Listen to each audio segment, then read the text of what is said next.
Hello students, welcome to the class. Today we are going to learn about monastery. Okay, so here your focus questions, that is what is monastery and what is the admission procedure of monastery, and by including both the points we can mainly find out the answer of the question, that is describe monastery as an indigenous system of education. Okay, so already marks are given here, so you need to follow according to the marks. Okay, so let's continue the class. Okay, start.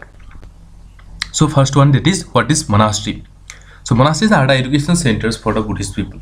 Okay, and it is a house of monks or nuns. Monasteries are vihars, are a center for Buddhism. Monasteries were a center for for promotion of Buddhist culture.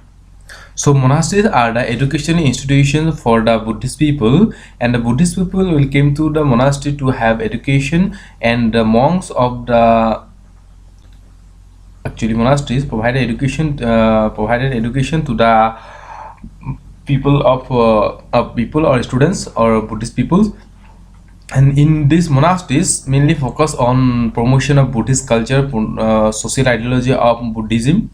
Okay, so this is about monastery. So our next, that is admission procedure. So in monastery, students have to present themselves in front of the teacher and request the teacher to provide an opportunity to the students and regarding giving education. Okay, so students had to present themselves in before the teacher and request the teacher to giving education. Okay, at the age of 8 years, a boy would enter the monastery as a sarmana. Okay, after the performance of a ceremony known as Pavajja or Pavajja.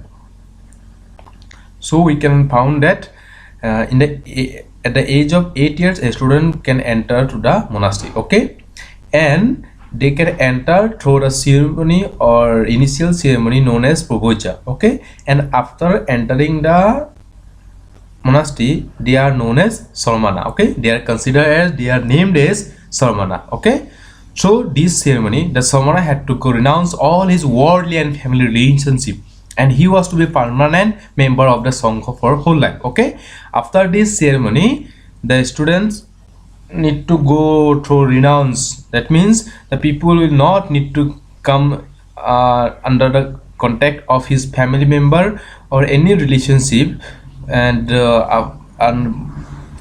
by abide some rules and regulation of the Sangha or the Biharas or monastery, they have to stay away from the family relationship, and they are going to be the permanent member of the Sangha. Okay, so next, that is what is UPASAMPADA. So here UPASAMPADA means on completion of 12 years of studentship. At the age of 12 years, the student had to undergo UPASAMPADA ceremony, which entitled a student for full-fledged membership of the monastery.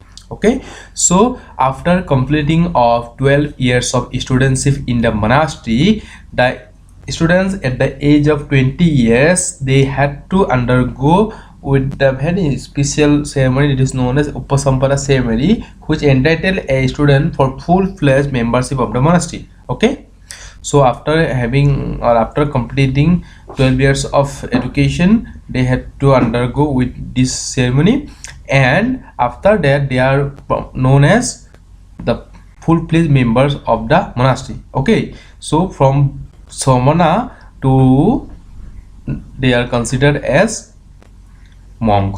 Okay, so after 12 years of education or after the age of 20 years, they are known as monk, not as sarmana. Okay, so after that the sarmana was recognized as a full-fledged monk of the Sangha. Okay, and they can actually never beg to whom. Okay, so this is about UPASAMPADA.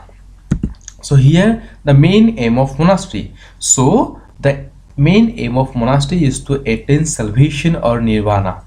Okay, it is the main motto of the education system of monastery. Sarmana life in a monastery was a life of celibacy, keeping oneself completely away from social life. Okay, so stay away from social life, live a life with thinking about God or etc. Okay, this is about Samana life in the monastery. Okay, simple living, high thinking was the main theme actually, or main principle of the monks in the monastery, and they had followed all these actually ideologies, that is simple living and high thinking, okay, with self activity, okay, without taking any help from others. Simple living and high thinking was actually was the major principle of monks in the monastery. They had to follow this principle, okay. So here another point, it is method of teaching, teacher student relationship, okay. Teachers and students were living together in the hostels of the monasteries, okay. The relationship between teacher and students like father and son. The method of teaching in the monastery was oral, and the teacher used lecture and question answer method to provide education to the sarmana or the children, okay. So our next, that is curriculum. So Suttava, Vinaya and Dharma were the main subjects were included in the curriculum of monastery. Along with this, logic, literature, philosophy, law, astronomy, mathematics, medical sciences, study of Veda, and philosophy of Lord Buddha, spinning, weaving, printing, tailoring, sketching, accountancy, surgery, and coinage. These are included in the curriculum of Buddhism or monastery. But mainly Suttava, Vinaya, Dharma, a three major subject included in the curriculum, okay. So the main book of Buddhism is known as Tripitak, okay. Tripitak. Tripitak is the main book of Buddhism. So here tri means two, okay. Tri. The first one is Suttava, second one is Vinaya, and third one is Dharma. So including these 3 points, it is known as Tripitak, the main book of Buddhism. So keep this in your mind, okay. So let's continue to the next, that is popular Buddhist education centers in India. So in India, in the ancient time, Nalanda and Bikramshila were the actually institutions where Buddhist education was given to the students, okay. So this is all about monastery, and this is also my favorite one, and maybe you people also like this, and it's actually an idea about monastery. So if you want to go far from this all, then you must read through online, okay. So till that, thank you, okay, bye bye.